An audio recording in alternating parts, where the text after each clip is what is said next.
Olá, queridos pais e graça a todos vocês. Nós vamos estar estudando sobre o reino de Deus aqui na Terra. E quem inaugurou esse reino de Deus aqui na Terra foi Jesus. Você sabia que o reino de Deus, ele é espiritual, ele não é palpável, mas ele está aqui e ele está dentro do seu coração. Então vamos ver o caráter do reino de Deus. Olha só, essa lição, essa revista é do segundo trimestre. Olha só. O título dessa lição é Os Valores do Reino de Deus, a relevância do Sermão do Monte para a Igreja de Cristo. Veja só, queridos, nós alcançamos então agora a lição de número 1 do segundo trimestre. Nós estamos em 2022. Essa lição, essa revista é estudo bíblico da CPAD, estudo para adultos. E a lição de número 1 também, que tem o título O Sermão do Monte, o caráter do Reino de Deus. Prosseguindo, nós vemos que o texto dessa lição se encontra no Evangelho de Mateus, no capítulo 5, versículo 11, está escrito assim: Bem-aventurados sois vós que, quando vos injuriares e perseguirem, mentindo, disserem todo mal contra vós por minha causa. Veja só, querido, aqui na verdade prática, diz aqui o comentarista, o Sermão do Monte revela a ética do reino de Deus, que forma o caráter do cristão. Para quem deseja ser chamado de discípulo de Jesus, não há alternativa senão praticá-lo, essa boa obra que é a do reino de Deus. Olha só, os versículos-chave para a leitura bíblica em classe se encontra no Evangelho de Mateus, no capítulo 5, versículo 12, nós vamos estar então falando aqui sobre o reino de Deus. A palavra-chave dessa lição é beatitude. Beatitude, bem-aventurança, felicidade, é isso que nós vamos estar estudando. Veja só, na introdução diz o comentarista, o tema desse trimestre é o Sermão do Monte, ou o Sermão da Montanha, considerando a alma do Evangelho. O ensino que Jesus transmitiu no monte se destaca pela sua dimensão prática e revela a essência de um verdadeiro seguidor de Cristo. Ao longo do trimestre, veremos que o Sermão do Monte traz um ensinamento que, em um primeiro instante, volta-se plenamente para Deus e, no outro, revela o lado ético do divino reino. Amar o próximo, esses dois momentos perfazem os pilares da vida cristã. Mateus capítulo 22, versículo 37, versículo 39. Assim, o Sermão do Monte é um convite para praticar o que Jesus ensinou. Então nós vamos estar vendo nessa sequência que esse Sermão do Monte, que essas lições que Jesus pregou ali, essa pregação de Jesus, foi um ensinamento porque o reino de Deus estava sendo implantado aqui na terra e na verdade, ele deixou essas bem-aventuranças, essa beatitude, deixou esse sermão para nós seguir, para conhecer o reino de Deus. Então, vamos ver aqui então o primeiro tópico, a estrutura do Sermão do Monte. Então, vamos estar estudando sobre o Sermão do Monte, sobre essa estrutura. Primeiro subtópico, por que Sermão do Monte? Por que o Sermão do Monte? Por que Jesus, então, não pregou esse sermão dentro de um templo, dentro de uma igreja, dentro da sinagoga e foi lá para o monte? Veja só, queridos, aqui em Deuteronômio, vamos lá comigo, você pode estar lendo também aqui, acompanhando nós aqui nessa televisão. Aqui em Deuteronômio, capítulo 11, versículo 29, é aonde Deus, o Senhor, fala com Moisés. Moisés fala aqui com o povo e diz assim: e será que quando o Senhor teu Deus te introduzir na terra, olha só, isso aqui eles estavam conquistando a terra de Canaã. Então o Senhor falou, quando entrar na terra, na sua terra, a que vais para possuí-la, olha só. Então vai ter uma instrução para poder entrar na terra de Canaã, para possuí-la. Então pronunciará as bênçãos sobre o monte Gerazim. Então falou para Moisés, olha Moisés, você fala para o povo que quando então chegar em Canaã, aí lá no monte Gerazim vai ser o lugar que vai pronunciar as bênçãos sobre o monte Gerazim. Então todas as bênçãos que fossem pronunciadas tinham que ser lá no monte Gerazim, não dentro do templo, Isso aqui quando eu estava saindo da terra do Egito e indo para a terra prometida, que era Canaã, quando entrasse na terra Canaã. E olha só, e a maldição sobre o monte Ebal. Vou ler o versículo todo de novo. E será que quando o Senhor teu Deus te introduzir na terra e que vais para possuí-la, então pronunciará as bênçãos sobre o monte Gerazi e a maldição sobre o monte Ebal. Por quê? Porque quando eles entrassem lá na terra de Canaã, era para ir lá no monte Gerazi e de lá pronunciar as bênçãos. Então Jesus ele foi para o monte, porque foi aonde já estava pronunciado de Deus para Moisés, Moisés para o povo, quando entrasse na terra de Canaã. Então já estava em Canaã. Agora, qual as bênçãos? As bênçãos agora são as bem-aventuranças também, que já é do reino de Deus, do reino espiritual de Jesus. Então, nós voltando lá, nós entendemos o porquê, então, que Jesus veio trazer o sermão no monte, devido a essa promessa do Senhor, né? Que o Senhor falou para pregar, para trazer as bênçãos lá sobre o monte Gerazim. Então veja aqui, o segundo subtópico, queridos, nós vemos aqui a estrutura do Sermão do Monte. Para alguns estudiosos, o Sermão do Monte se fundamenta na narrativa de que começa em Mateus 1, capítulo 4, versículo 16. Eles dizem que, alguns dizem que começa aqui em Mateus capítulo 1, do versículo 4 a 16, o desdobramento dela envolve a genealogia de Jesus e os 7 cumprimentos proféticos que aparecem nesse evangelho. Você pode perceber que na genealogia aqui de Mateus, o primeiro que foi chamado aqui, nós vemos que é Abraão, mas fala aqui ao livro da geração de Jesus Cristo, filho de Davi, filho de Abraão. Tá vendo que fala aqui primeiro filho de Davi? O porquê? Aqui na genealogia está falando do filho de Davi, não tinha que ser primeiro de Abraão? E Abraão gerou Isaac, Isaac gerou Jacó. Mas aqui, queridos, não está falando imagina assim, mas aqui está falando da genealogia, não está falando da filho biológico. Então a genealogia aqui é de Davi, porque foi a promessa do reino de Deus com Davi. Veja só, a terra prometida lá de Canaã foi com Abraão, não é verdade? Agora essa terra aqui, que é o reino de Jesus, o reino desse espiritual, que começa a ser filho de Davi. Bem, é que a gente vai passar bem rápido, mas só para nós termos aqui esse entendimento, glória a Deus. Então essa é a estrutura do Sermão do Monte, e nós vamos aqui então para o terceiro subtópico. A quem se destina o Sermão do Monte? A quem se destina o Sermão do Monte? Nós vemos aqui os ensinos do Sermão do Monte podem ser considerados princípios esboçados por Cristo que revelam a verdadeira característica do seu reino messiânico. Então, o reino ele é destinado para essas pessoas que vão, né, nascer de novo, nascer com esse entendimento agora de quê? Do reino de Deus, que é espiritual, conhecendo as bem-aventuranças do Espírito Santo, né? A princípio podemos dizer que o Sermão do Monte foi direcionado aos seus discípulos, Lucas 6:20, mas também a boa parte da multidão que ouvia. Mateus 7:28, Lucas 6:17, portanto o Sermão do Monte é destinado a todo crente que nasceu de novo.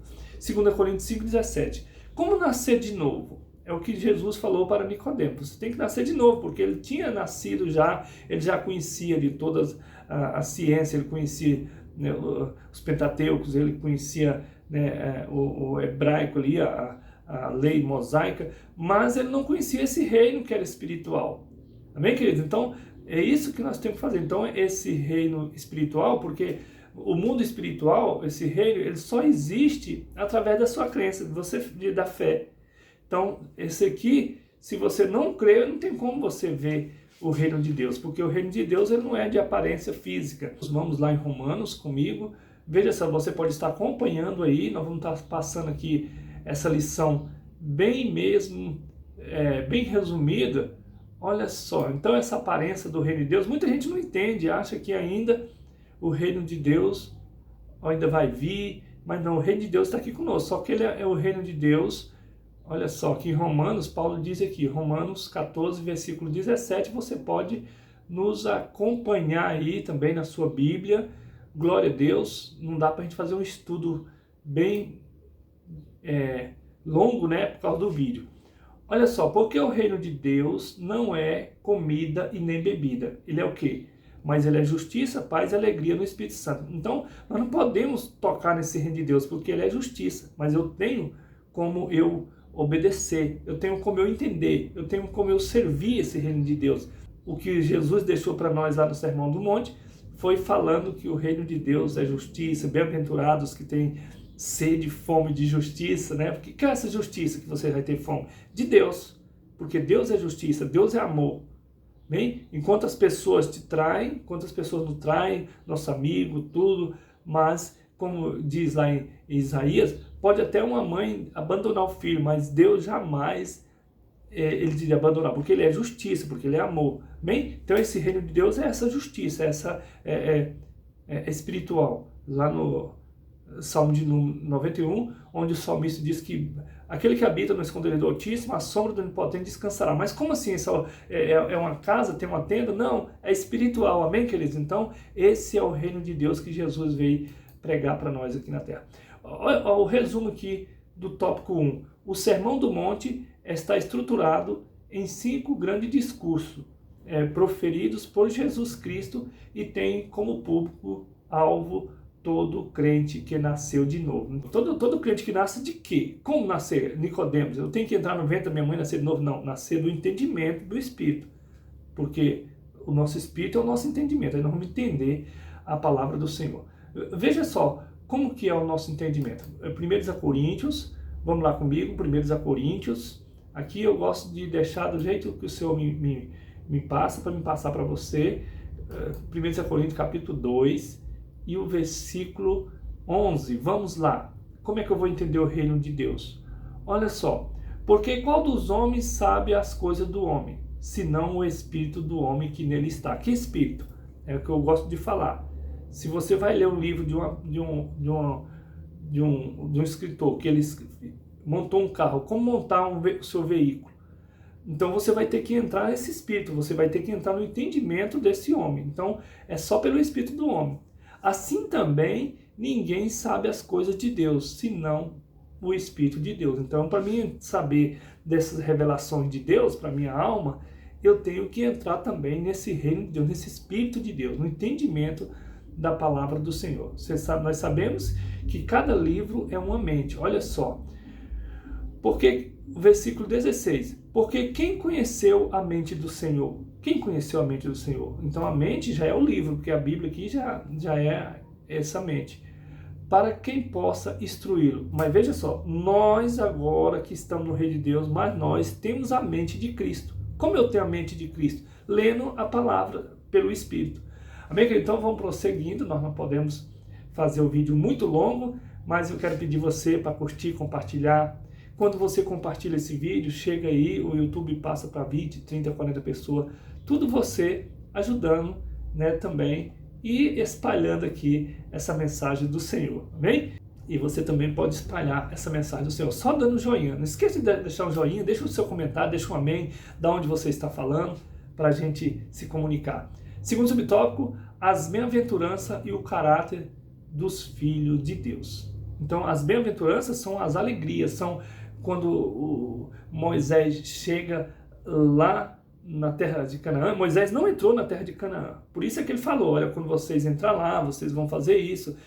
Vai lá no monte e de lá vocês proferem as bênçãos no Monte Gerizim, porque Moisés não entrou lá. Então, aqui agora Jesus chega e começa a pregar essas bem-aventuranças, né? Que Moisés não pôde entrar lá para falar para nós, não é verdade? Veja só, então as bem-aventuranças e o caráter dos filhos de Deus. Como é que é? Porque Jesus deixou esse sermão para formar esse caráter nosso, dos filhos de Deus, dos cristãos, né? Olha só, o primeiro subtópico, o que são as bem-aventuranças? A expressão bem-aventurados é um adjetivo plural grego, markirioi, que significa felizes. Então, as bem-aventuranças significa felizes, né? Então, Jesus chega lá e começa a proferir essas felicidades para nós. Veja só, tem felicidade que você vai conquistar, que você vai ficar alegre que você conquistou aquilo ali, mas essa felicidade aqui, essa bem-aventurança, você não precisa de fazer nada, só buscar o Senhor e Ele que vai trazer essas bênçãos. Você vai ser alegre com isso que você vai receber de graça. De graça. Isso aqui já é proferido para nós, todos aqueles que estão no reino de Deus, amém, queridos? Então, o que eu tenho que fazer? Eu tenho que nascer de novo. Então, quando eu nasço desse reino de Deus, o reino de Deus não é comida nem bebida, mas justiça, paz e alegria no Espírito Santo, porque Ele vai proferir nesse reino dele alegria para nós. Então, esse é o caráter nosso de andar segundo o sermão ali que ele fala para nós. Então, bem-aventurado, então, feliz, né? E ele continua dizendo que essa expressão trata das qualidades presentes na vida dos que dependem de Deus. Então, depender de Deus, do Espírito de Deus, essa é a felicidade. Então, é a felicidade que nós temos, que estão sob o domínio e soberania e seguem a Jesus com sinceridade. Então, olha só, essa alegria é todos aqueles que obedecem à palavra do Senhor, vai ter essa felicidade. Por quê? Porque a nossa felicidade não é nós segurar em alguma coisa do mundo, ou colocar o nosso coração aqui. Por isso é que ele fala para nós, né, se jogar a Ele. Lança toda a sociedade no Senhor, porque Ele vai cuidar de nós e não deixa faltar nada para nós. Então por isso nós temos que estar dentro do reino de Deus, que é espiritual. Veja só, no segundo subtópico, o reino de Deus e seu caráter. O reino de Deus, como que é o caráter do reino de Deus? No Evangelho de Mateus, identificamos a chegada do reino de Deus e a pregação de Jesus a respeito do Evangelho do reino. Então Jesus, quando ele foi batizado ali, que recebeu o Espírito Santo, ali foi inaugurado o reino de Deus aqui na terra. Então Jesus agora ele começa a pregar, né, como é o reino de Deus. Então como é que eu vou entender esse reino de Deus? Eu tenho que conhecer aqui o sermão e estar guiando por aqui, porque se eu não for assim, não vai ter como eu entender. Assim como Deuteronômio foi escrito para você entender quando você chegasse na terra de Canaã e você, como é que era lá, o que você ia fazer, mesmo assim é o Sermão do Monte que Jesus também trouxe para nós entender quando nós estivermos dentro desse reino de Deus que é espiritual. Amém, queridos? Prosseguindo, nós vimos aqui a expressão reino de Deus, declara a soberania, o reinado, o governo de Deus atuando em tudo. Então, o reino de Deus atuando em tudo. Podemos ainda destacar pelo menos 4 conceitos que se referem a essa expressão na Bíblia. Vamos ver os 4 conceitos? Vamos ver, o reino de Deus no coração. Então, aonde foi instalado esse reino de Deus quando Jesus sobe? Jesus veio e instala esse reino de Deus no nosso coração. O seu coração é o que recebe o reino de Deus, porque o reino de Deus é espiritual. Então, ele está um reinado que ocorre dentro do coração da pessoa que se rende à soberania de Deus. Lucas 17, 21. Na letra B, nós vemos aqui a chegada do reino de Deus como salvação. Então, quando o reino de Deus chega, trazendo salvação para aquela pessoa que está dentro dessa obediência desse sermão. Quando a pessoa passa pela experiência salvífica, olha só, desfruta de bênçãos tanto espirituais quanto materiais e reconhece e obedece ao grande rei. Aí, lá dentro desse reino que é espiritual, desse reino de Deus, tem um rei, que é Jesus, né? Que já estava prometido para nós esse rei. Marcos capítulo 10, versículo 25, versículo 26, veja aqui a letra C. A igreja é a expressão do reino de Deus. Então a igreja é tida como uma expressão, o reino de Deus, né? Nós somos a igreja, então a expressão reino de Deus é tido como a igreja, como nós, constituída de pessoas com coração regenerado e transformado e que por isso reconhece Deus como soberano. A igreja é vista como expressão do reino de Deus. Mateus 16, 17 ao 19. Na letra D, nós vemos aqui toda a criação e a volta do Senhor. Nós vamos ver também toda a criação e a volta do Senhor dentro desse reino de Deus. A imagem bíblica do governo de nosso Senhor, em que o universo, glória a Deus, será redimido e posteriormente haverá novo céu e nova terra e traz consigo a dimensão do reino de Deus. Romanos 8, 22, 23, Apocalipse 20, versículo 6 e Apocalipse 21, versículo 1. Então, queridos, o reino de Deus, Jesus está reinando, mostrando para nós como é que nós vamos entrar no reino dele. Através desse sermão, esse mostra no caráter de um crente, de um cristão que tem, né, que aceitou o reino de Deus nessa igreja, né, nessa pessoa. Aí, esse reino de Deus não é palpável, mas o reino que Jesus vai reinar depois no milênio, aí no milênio vai vir Jesus reinar, né, com o rei mesmo, ele vai estar ali presente, literalmente, ele vai estar reinando lá de Jerusalém, e essa é a nossa pregação, é a nossa crença. O terceiro subtópico, os súditos do reino de Deus. Quem são os súditos do reino de Deus? A primeira seção do reino do monte, né, destaca 8 qualidades que formam o caráter dos súditos do reino de Deus. Formar o caráter desse súdito que somos nós, né, que aceitamos Jesus. O primeiro aqui, o quebrantamento. Então essa pessoa já vai ser quebrantada, já vai entender que nós não somos daqui, né? No segundo, o choro, quer dizer, a pessoa chora porque por falta de, aqui na terra, falta de justiça. Quem é justiça? Deus. Então Deus vai consolar. O terceiro subtópico, mansidão, né, que nós todos temos que ter. Esses são aqui um destaque das pessoas, desse súdito, né, dessas pessoas que está dentro desse reino de Deus. Quarto, a retidão. Terceiro, ele tem justiça, né, porque ele quer justiça. O reino de Deus é justiça, então se ele faz parte, se ele é a semelhança de Deus, porque Deus é justiça e espírito, então nós somos também espírito, e nós temos que também crer nessa justiça, né? Na 5, a misericórdia, tem que ter amor, né, pelas almas, pela própria sua alma também. 6, a pureza, temos que estar sempre puro dentro da palavra do Senhor. O 7º, a pacificação. No 8º, a perseguição por causa dos valores do reino de Deus. Então, a gente vai ser perseguido porque quando você estiver no reino de Deus, que as pessoas vão querer, eles não querem ir para o reino de Deus, mas eles ficam, né, puxando para que você não vai também. Logo, espera-se que os filhos de Deus manifestem essas qualidades espirituais na vida cristã, pois sem elas não podemos participar do reino divino. Mateus 3, 8, 10. Portanto, ao praticar essas qualidades, o sermão chamado de bem-aventurado, isto é, verdadeiramente feliz. Então, todos que praticam desse reino de Deus, desses bem-aventurados, né, são felizes, né? Porque está recebendo diretamente o Espírito de Deus no seu coração, esse reino na sua vida. Né? Não faz parte mais desse mundo, quer dizer, desses pensamentos do mundo, mas aqui da palavra do Espírito do Senhor. Quer dizer, o resumo do tópico 2. Cada bem-aventurança é um traço do caráter de quem vive os valores do reino de Deus. Então, veja só, cada bem-aventurança é um traço do caráter de quem vive os valores do reino de Deus. Então, quem vive esses valores, essas bem-aventuranças é para essas pessoas. Terceiro subtópico, somos bem-aventurados, quer dizer, somos bem felizes, né? Porque onde está o Espírito de Deus, lá no reino de Deus está o Espírito de Deus. Então, onde está o Espírito de Deus só tem alegria. O primeiro subtópico, a beatitude na vida dos salvos. Como que é?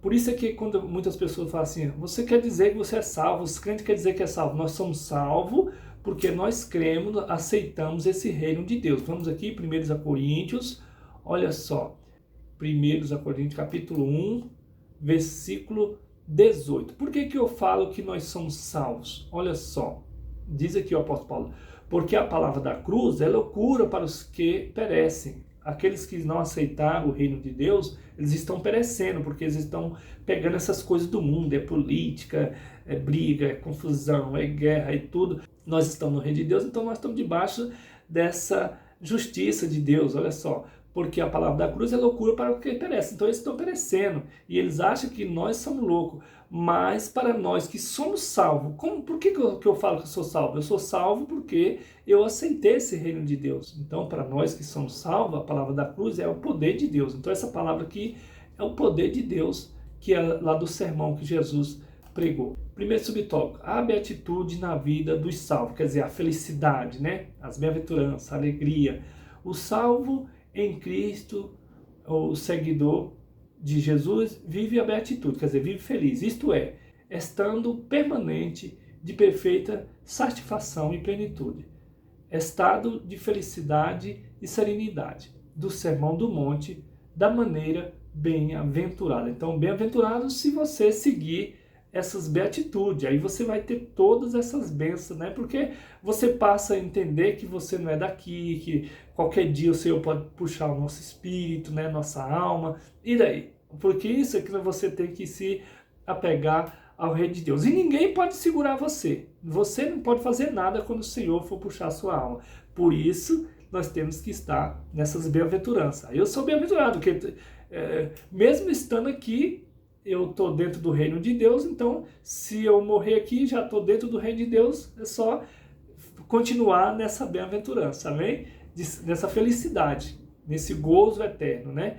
Veja só, isso ocorre porque os discípulos de Jesus desfrutam do favor de Deus e manifesta as atitudes que mostram coerência com ética do reino de Deus. Ele diz aqui, humildade, mansidão, retidão, misericórdia, pureza, pacificação, disposição para o perdão. Mateus 5, 1, 12. É possível todo crente agir por meio dessas atitudes, pois quem passou pela experiência da salvação é transformado interiormente pela palavra de Deus. Hebreus 4, 12. Então, ele é lavado, ele é entendido, ele vai entender que o reino de Deus, essa palavra, ela vai, né, nos justificar, né?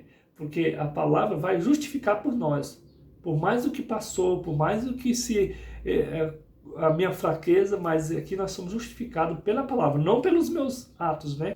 Segundo subtópico, a prova de que cristão é bem-aventurado. O cristão é bem-aventurado? Somos bem-aventurados.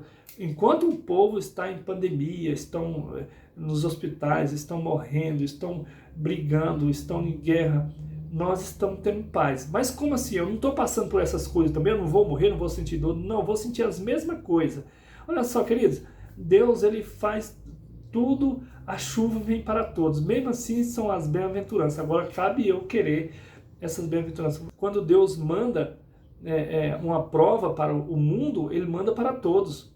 Olha só que dentro do reino de Deus nós não sentimos essa pressão, porque Elias, quando ele profetizou que ia ficar 3 anos e meio sem chover, Deus poderia colocar ele dentro de uma sala, dentro de um quarto, de uma casa, e colocar comida e água gelada e tudo. Não, Deus colocou ele foi para um lugar onde também o ribeiro também tinha pouca água, né? Tinha água ali, mas pouca, e também ele padeceu fome, mas aí vinha os corvos e servia ele. Então, o que eu quero dizer é que todos nós também vamos passar por todas as provas que o Senhor vai mandar. Agora, dentro do reino de Deus, que é espiritual, é outra coisa. Aqui dentro do nosso entendimento, nós não sofremos as penas, amém? Prova de que o cristão é bem-aventurado. Então, essa é a prova do cristão que é bem-aventurado. O cristão que pratica os 8 beatitudes do Sermão do Monte, então esse cristão, ele domina o seu eu carnal. Nós sabemos que nós estamos na dependência do Senhor.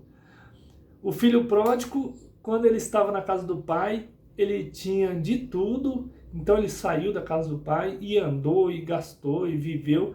Só que chegou um momento que aí ele se jogou nos braços do Senhor, porque ele percebeu que ele não poderia viver sem o Senhor, como está lá em João capítulo 15, versículo 5, o Senhor Jesus disse, sem mim nada podeis fazer. Então aí o filho pródigo se jogou ao Senhor e disse, Senhor, Pai, não sou digno de ser chamado nem de filho. Essa hora é a hora que você está dependente só do Senhor. Você não está dependendo da sua força, da sua riqueza, da sua sabedoria, não. É isso aí que é deixar todo o seu eu carnal. Amém, queridos? Então, veja só, viver em Cristo entra numa nova dimensão espiritual e vive a bondade de Deus. E quando a gente está no nosso eu, parece que nós não vamos nem morrer, não é verdade? Parece que você tem um filho, ele não vai morrer, você tem uma esposa, você tem um pai, uma mãe, parece que você comanda aquilo ali. Não, nós não comandamos nada, por isso que nós temos esse súdito, tem que se jogar no Senhor, dentro do reino do Senhor. Gálatas capítulo 2, versículo 20, Filipenses 3, 7 e 8, Romanos 12 e 2. Assim, no Sermão do Monte, Jesus Cristo ensina que a verdadeira felicidade nada tem a ver com o que o homem moderno deseja: dinheiro, ambição e poder. A felicidade bíblica se revela em que ama o seu inimigo, bendiz o que maldiz, faz o bem ao que odeia e ore pelos que maltrata e persegue. Então veja só aqui a diferença, né? Por que nós vamos odiar a pessoa que nos odeia? Amém, querido? Então por isso nós temos que amar eles, mesmo eles maldizendo nós, porque eles não sabem o que estão perdendo.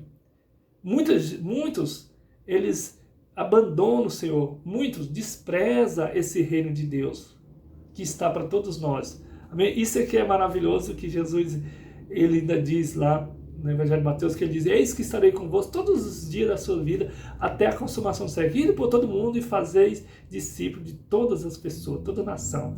Então, não despreze esse reino de Deus que está aí para você. O resumo do tópico 3. O Sermão do Monte esclarece que as bem-aventuranças são a verdadeira felicidade para quem nasceu de novo. Então, o Sermão do Monte, ele vem esclarecer para nós que a felicidade, as bem-aventuranças, esse Sermão do Monte, são as felicidades que o Senhor tem para nós. Isso é para nós entender quando nós estivermos dentro desse reino. Porque quando chegar lá, vai ser coisas grandiosas, não é verdade? Eternamente. Mas esse aqui você já pode entender. Podemos entender. Isso é maravilhoso. Amém? Então, terminamos aqui a lição de número 1 do segundo trimestre. Fique aqui meu abraço, meu carinho a todos vocês. A paz do Senhor Jesus. E até a próxima aula, se assim o Senhor nos permitir. Paz, queridos.